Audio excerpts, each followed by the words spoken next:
Magandang araw, ako si Lester. Ngayong umaga makakasama natin si Yancy, isang estudyante ng DevCom 136 dito sa College of Development Communication. Good morning, Yancy. Magandang araw din po, Sir Lester. Magandang araw sa ating mga manonood. Sama-sama nating pagsaluhan ang magagandang kwento Masasayang karanasan at makabuluhang usapan. Lahat ng yan, dito sa Laguna.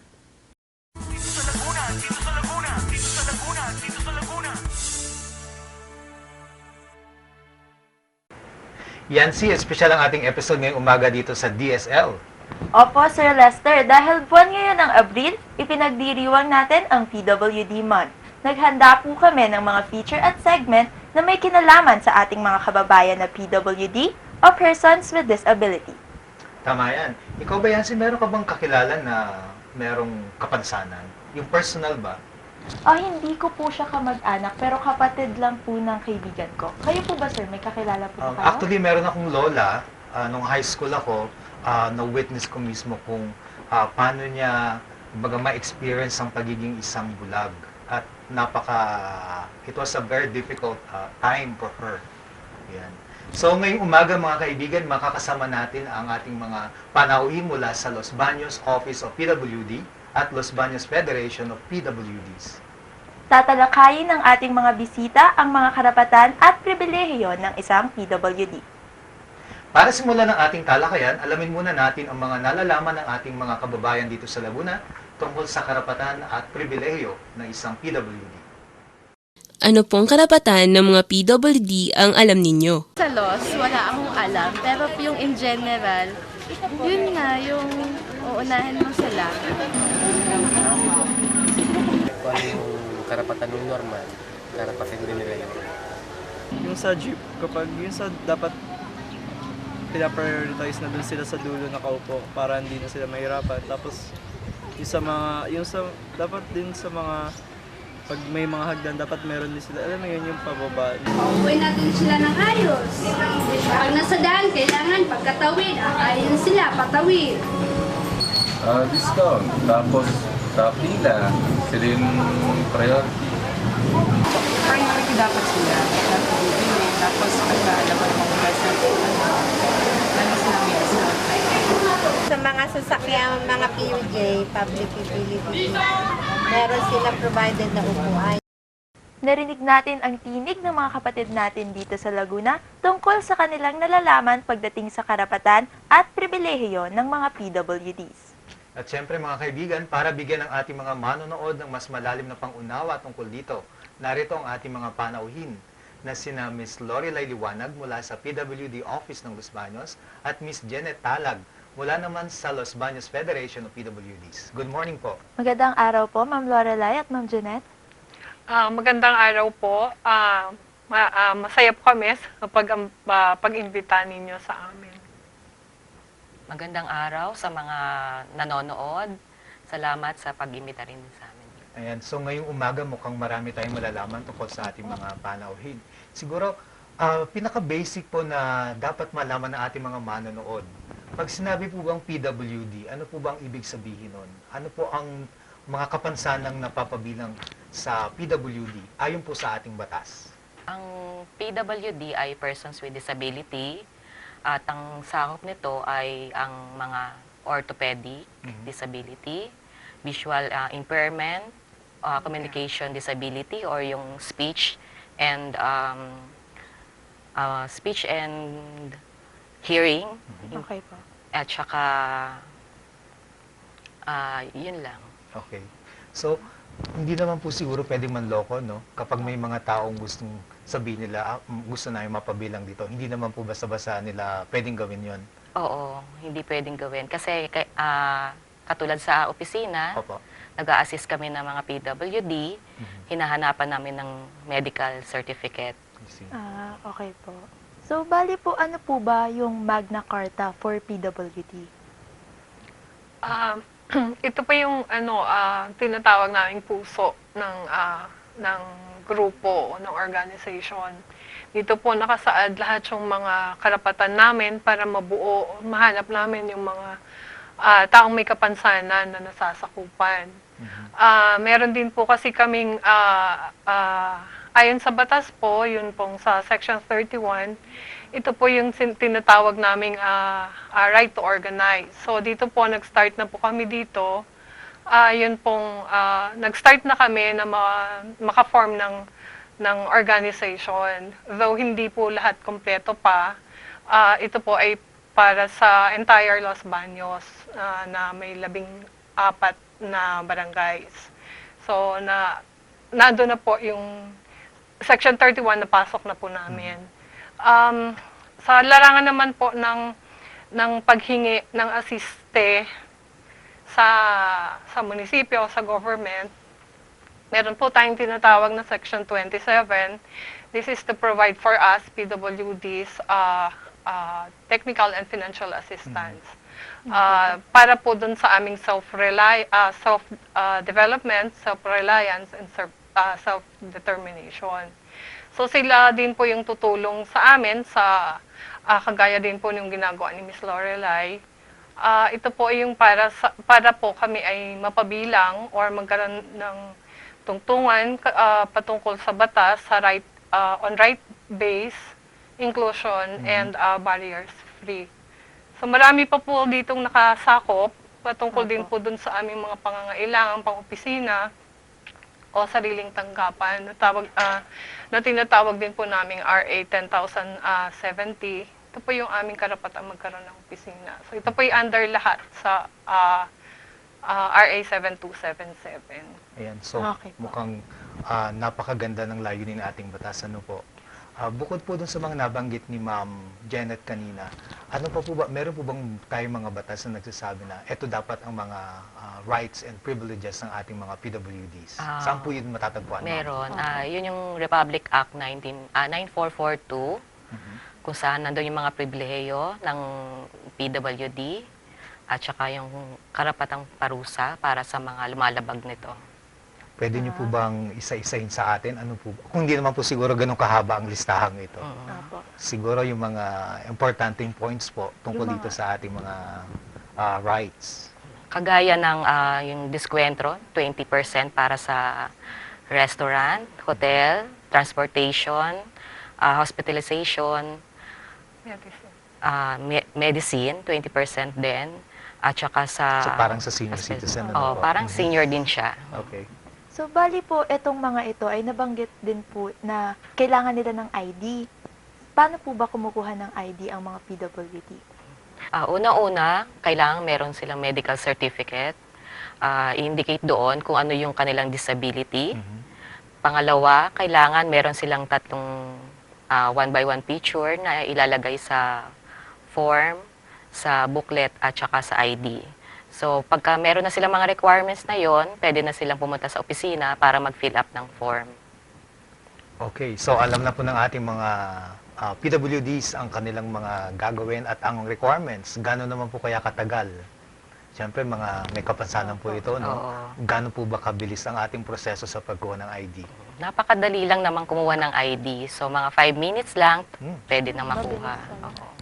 Ano po ba ang mga PWD na nakarehistro dito sa Los Baños po?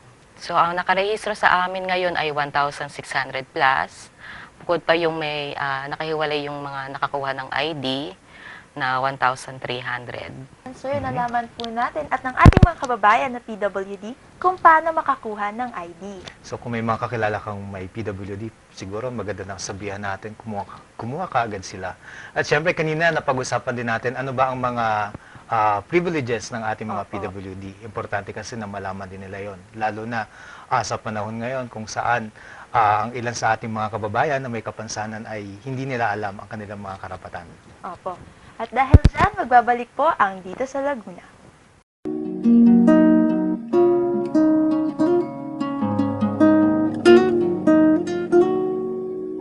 Wala kaming mga kamay at paa, ngunit may pakiramdam. Talino ay kulang, ngunit may pananalig. Wala kaming naririnig at walang masabing salita, ngunit pag-ibig sa kapwa ay laging tapat.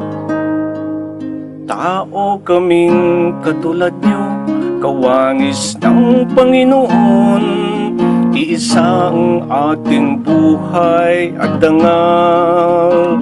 Tao kaming kasama nyo, meron ding mga karapatan, maging malaya sa nag-iisang mundo.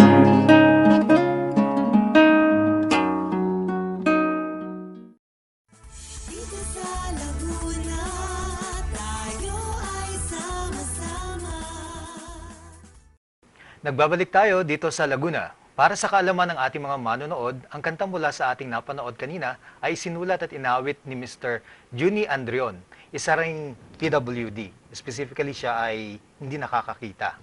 Si Sir Juni ay nag-aral din dito sa ating College of DevCom, at may time dito rin siya nagtrabaho.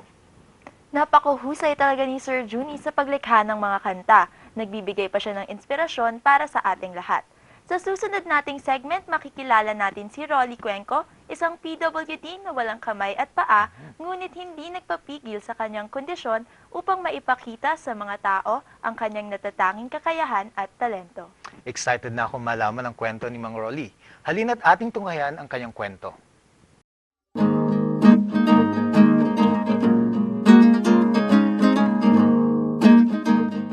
Madalas minamaliit. Madalas na pagtatawanan. Madalas minamata ng lipunan. Ito ang karaniwang trato sa mga taong may kapansanan. Ngunit para kay Mang Rolly, hindi ito naging hadlang upang ipagpatuloy ang daloy ng buhay.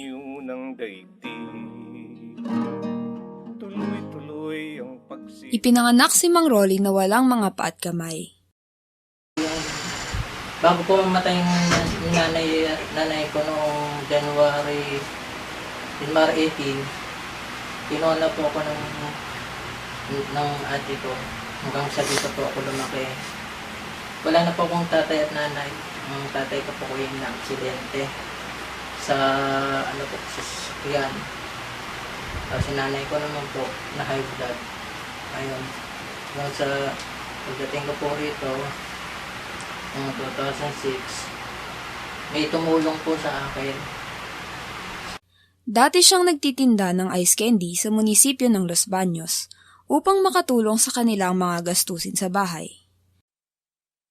Tuwing Martes at Miyerkules ng umaga, si Mang Rolly ay pumapasok sa Los Baños Central Elementary School sa ilalim ng Alternative Learning System o ALS. Isa sa papel, marunong din siya sa amin. Tsaka, siya yung kahit may kapansanan siya, hindi niya kinahihiya sa mga kapatid niya. Siya ay ganun. Kami naman ay ganun din sa kanya.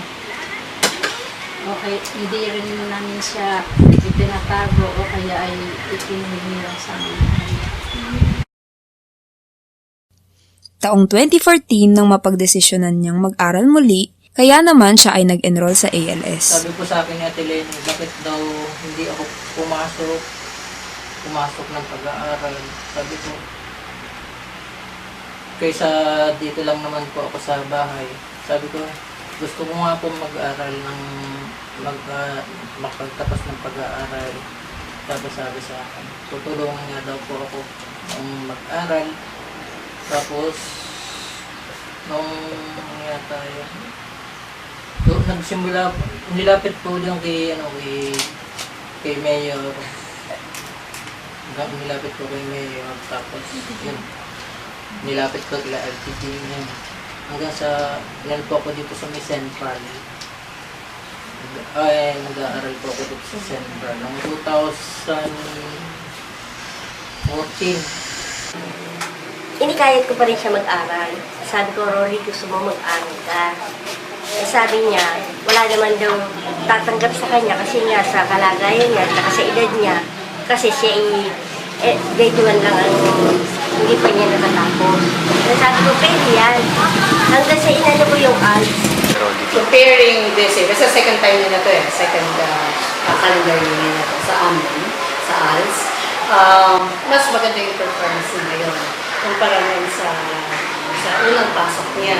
So hopefully, this exam, after yung exam na ito, makapasa na siya.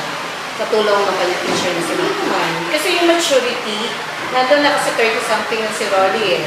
So madali na siyang maka-adjust. Tapos, alam mo yun, yung tanggap na niya yung kanyang kapansanan. Bilang isang PWD, aminado naman si Mang Rolly na hindi naging madali ang mamuhay kasama ang ibang taong hindi niya kapamilya. Napapunta po ako dito sa Nubaliches. Ayun, naka-isang buwan din po ako. Doon ako pinapasok. Nga lang po kasama ang palad. Binugbog po ako doon. Hindi po ako minsan po kasi pagka yung natutulog ka, bubugbogin ka. Tapos pag pupunta po ako na siya, pinapatay po yung ilaw ko. Nung buhay pa yung tatay ko, nakwento niya yan sa amin. Napadaan siya sa isang inuman. Naimbitahan siya sa isang inuman. May nagsabi na kung ako ang magkakaroon ng anak na ganun, itatapon ko lang sa iyo. Kasi dati pumasok siya ng kinder, parang inaano siya ng ibang nanay na kung bakit daw ba pinapapasok pa, natatakot daw yung mga anak nila. Ngayon, yung kapatid ko naghahatid sa kanya, hatid na, binabantayan na. Katulad kong isang PWD, wag po nilang ikahiya yung isang katulad ng PWD na huwag niyo pong pagmalaki yung kahit na gano'n sila, huwag niyang ikahiya, huwag niyang ilabas nila po yung kanilang talento na huwag niyang ikahiya palagi sa bahay. Na maliit, napagtawanan, o nahusgahan man ng lipunan. Isa lamang si Mang Rolly sa napakaraming Pilipinong PWD na punong-puno ng talento at determinasyon sa kabila ng kanilang kapansanan. Naway magsilbing inspirasyon si Mang Rolly sa ating lahat na hindi dapat maging hadlang ang kahit anong kapansanan upang maabot natin ang ating mga pangarap.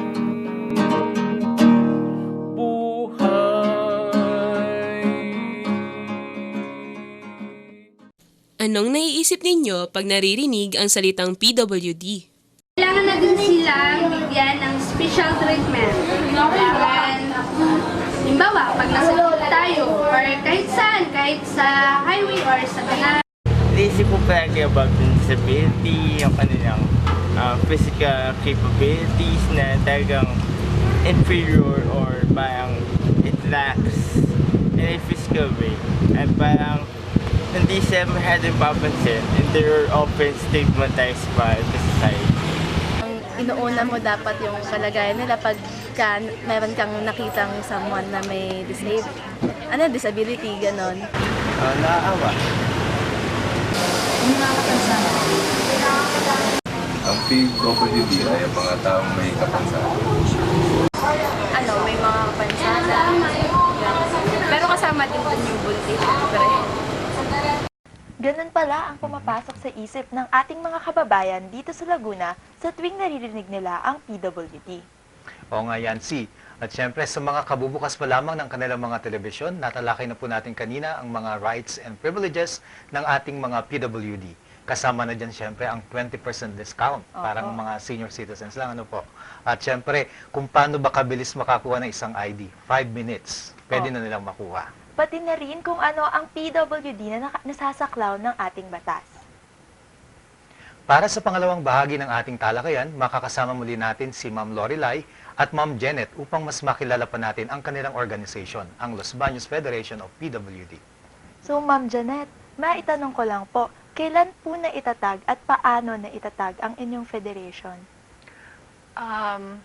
Naitatag po ang federation ay February 10, 2010.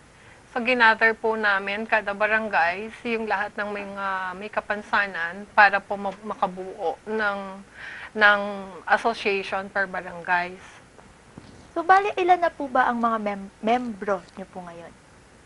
So roughly, ang pagkakaunawa ko po ay 1,600 plus. Kung barangay dito sa ating bayan ng Los Baños ang may pinakamaraming mga may kapansanan? Kung tama po ulit yung aking recollection, ang Mayundon po ata at saka may Putho, Tungtungin. Ma'am, curious lang ako kasi may isa tayong barangay dito sa Los Baños na medyo malayo, ang Bagong Silang. Pati po ba ang Bagong Silang, meron din po silang organization? Yun po yung isa sa wino-workout namin kasi po hindi namin pa sila sa ngayon maabot. Kasi nga paunay sa malayo. Pero meron po sila, naka-ready daw naman po sila, sabi po nung kapitan nila, na if anytime po na pumunta kami, pag-uusapan po. So, maitanong ko lang po, ma'am, no? Ano po ang mga regular na activities ng federation ninyo? Kung sa federation po, ang regular po na nagagawa po namin ay yung pong tinatawag naming NDPR at saka po yung National Disability Prevention Week po. Tuwing kailan po ito sinasagawa?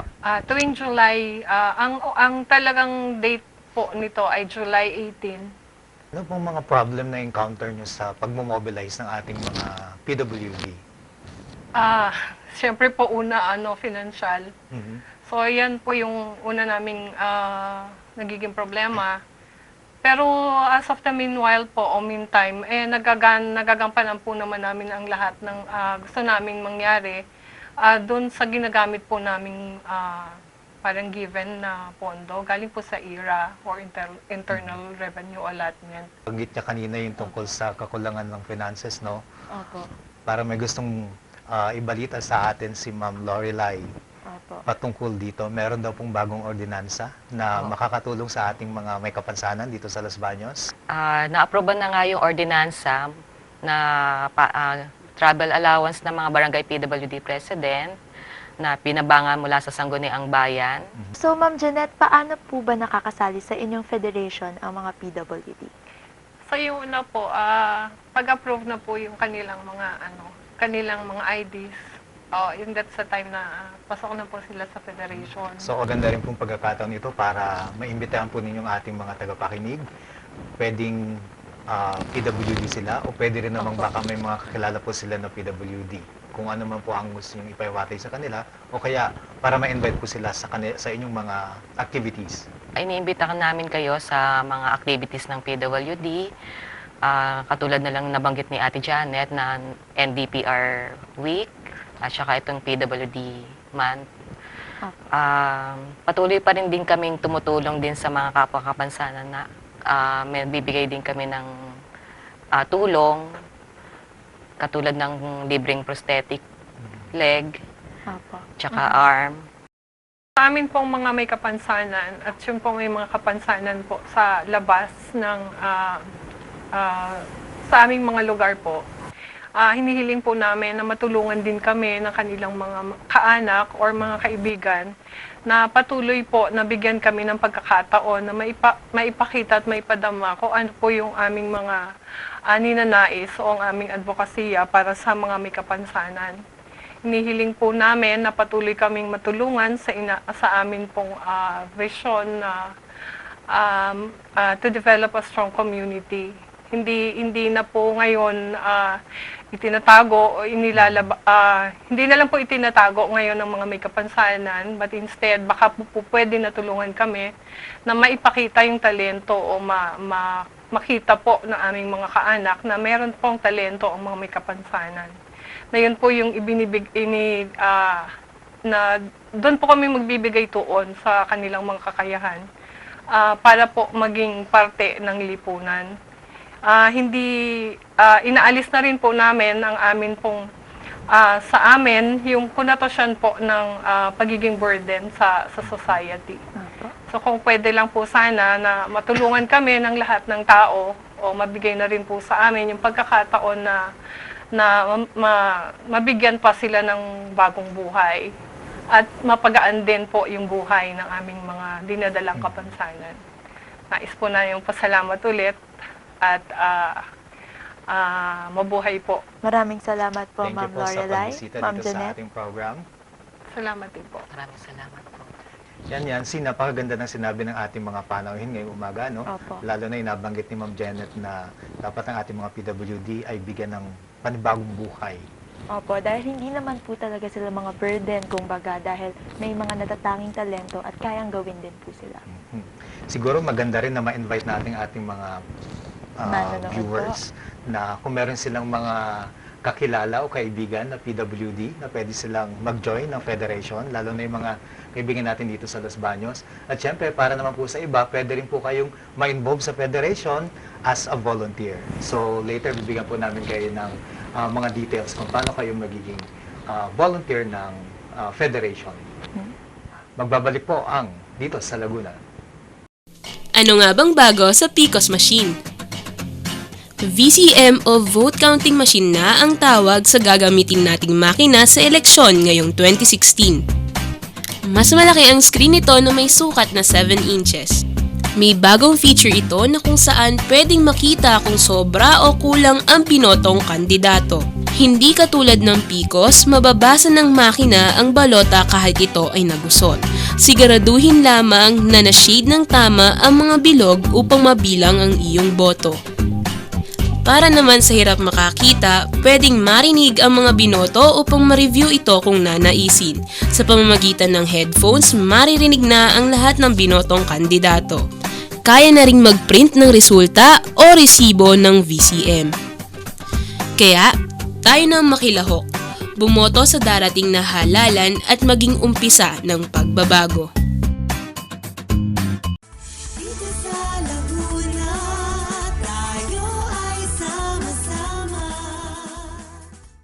Sir, ang laking tulong ng mga panibagong vote counting machine o VCM sa magiging proseso ng eleksyon sa darating na Mayo. Oo nga yan, ang maganda pa dyan, may mga bahagi ang VCM na makakatulong talaga sa ating mga kababayang may PWD. Tulad ng pagpapakita muli ng listahan at syempre ang pagbigkas ng pangalan ng mga kandidatong kanilang ibinoto. Ngayon ay nakasama natin sina Ma'am Lorelai at si Ma'am Jeanette at ating natalakay ang mga karapatan at pribilehiyo ng mga PWD. Natalakay rin natin ang mga aktibidad ng Federation of PWD. Matapos ay pinakita rin natin ang buhay ng isang PWD dito sa Laguna na si Rolly Cuenco. Tulad ni Rolly, hindi dapat natin isipin na isang hadlang ang ating kapansanan at hindi dapat natin limitahan ang ating kakayahan sapagkat, syempre, marami tayong magagawa. Tama ka dyan, sir. Walang pagsubok na hindi natin kayang harapin. Sa paggunita ng PWD Month, tunay na naging makabuluhan ang ating talakayan at marami akong natutunan tungkol sa ating mga kapatid na PWD. Ako rin yan, Sana'y maraming ang nakitang aral ang ating mga manonood. Inyong nasaksihan ng isa na namang episode ng Dito sa Laguna. Mag-post ng inyong komento, suhestyon, tanong at reaksyon sa ating episode sa Facebook, fb.com/Dito sa Laguna. O tumawag sa telepono bilang 536-2433. Kung may iba pang katanungan sa ating mga panauhin ngayong araw, bisitahin lamang sila sa kanilang opisina sa Liwasang Almasan sa bayan ng Los Baños o tumawag sa telephone number 530-9143. Muli, ako si Lester. At ako naman si Yancy. Maraming salamat sa ating mga panauhin at sa ating mga manonood para sa pagsama sa atin ngayong araw. Hanggang sa susunod na episode ng Dito sa Laguna. Dito sa Laguna, tayo ay sama-sama. Matuto sa ating kwento.